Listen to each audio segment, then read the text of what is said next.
There is a growing epidemic of dyscalculia among today's youth.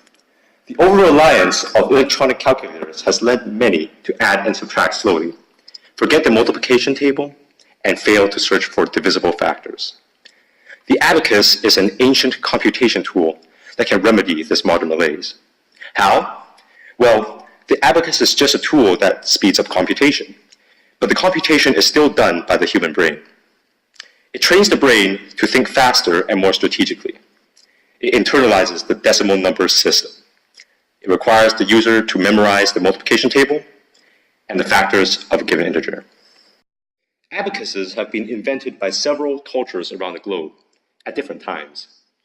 Many early abacuses were counting boards where people performed computations by placing and moving pebbles around.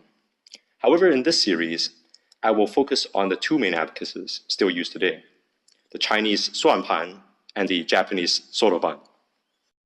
The suanpan, or Chinese abacus, contains two decks. The upper deck contains 2 beads in each column, while the lower deck contains 5 beads in each column. The frame of a Chinese abacus is usually made of wood and bound by some metal plates for reinforcements on each corner. Bamboo rods are fitted throughout the abacus to secure the beads. The term suanpan, Chinese abacus, existed since the Han Dynasty over 2,000 years ago. It is uncertain if early Chinese abacuses look like the ones today. The Chinese abacuses that we see today were definitely used since the Song Dynasty about 1,000 years ago, and were commonplace by the Ming Dynasty around 500 years ago. By the Ming Dynasty, there were also suanpan designed with 1 bead on top and 5 beads on the bottom. Similar to the Chinese abacus, the soroban, or Japanese abacus, also contains 2 decks. However, there is only 1 bead in the top deck per column and 4 beads in the bottom deck per column. The shape of the soroban beads are typically diamond-shaped. Traditionally, the soroban is made of wood and bamboo, but it is now common to see plastic soroban in stores.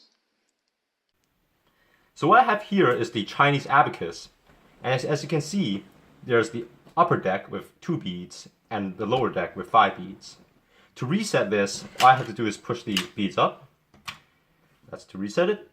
And the beads on top are worth 5, beads on the bottom are worth 1. So if I want to input the number 8, I just put 5 and 3 beads on the bottom. 5 plus 3, 8. Now, in terms of the place value system, it is decimal, and what you can do is you can just set this column, the first one on the right, as the first ones digit, then the tens digit, hundred digit, so on and so forth. Or if you want decimals, you can choose an arbitrary point and let maybe this be the ones digit. Everything behind that will be decimal. Okay, so let's move on to the Japanese abacus, which looks a lot sleeker. And one thing you'll notice is there's this button here.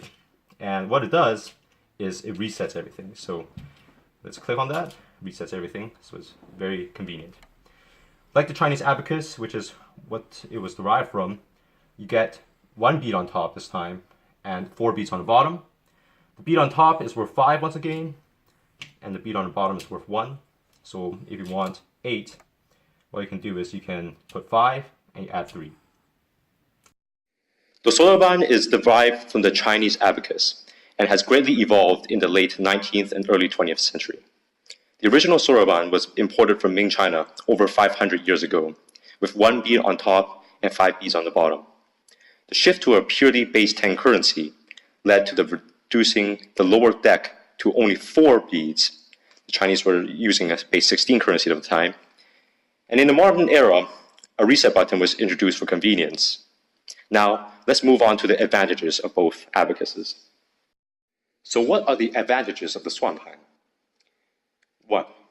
They have a simpler arithmetic algorithms, which uses the extra beads. 2. They're capable of computing in base 16, also known as the hexadecimal system. 3. They're capable of computing in base 2, the binary system. 4. The suanpan is great for exposing kids to base 2 and base 16 in the information age. So what are the advantages of the soroban? 1. The more compact design with smaller beads makes the soroban faster than the swanpan. 2.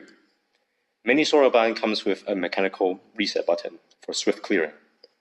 3. The common diamond-shaped beads are arguably more ergonomic. Why learn the abacus? The abacus makes life easier with or without the actual abacus in hand. From a cognitive perspective, the abacus enhances the understanding of the decimal place value system, helps you master arithmetic effectively and efficiently, calculate strategically with greater speed and accuracy. Children exposed to the abacus are given many advantages when learning school mathematics. They live with the decimal place value system and see how addition and subtraction are linked. This is very useful in a world that measures everything in base 10, from weights to distances to currency. When learning how to multiply and divide numbers on the abacus, the user must memorize the multiplication table.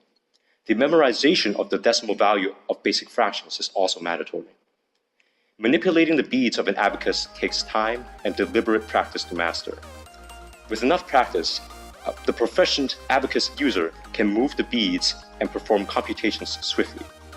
For these reasons, the abacus improves memory, builds number sense, improves reflexes, and helps children make estimates very well. So in the next video, we'll learn how to read numbers on the abacus and also learn how to input numbers on the abacus. See you next time.